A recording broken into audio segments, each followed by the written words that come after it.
আমি গরিব, আমার কপালে টাকা নেই। এই কথাটা আপনি যতবার বলেন ততবারই টাকা আপনার থেকে দৌড়ে পালাবে।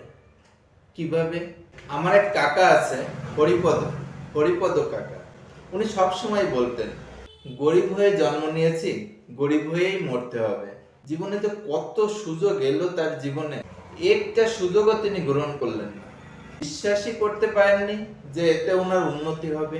অন্যদিকে ওনারই পিসির ছেলে রুহিতন, উনি কি বলতেন, আমি গরিব না, আমি শুধু কাজটা শুরু করতেই দেরি করে ফেলেছি। সেই মানুষটাই নিজের দোকান খুলেছে, আজ তার তিনটে শোরুম। সত্যি মুখের কথাই ভাগ্য বদলে দেয়।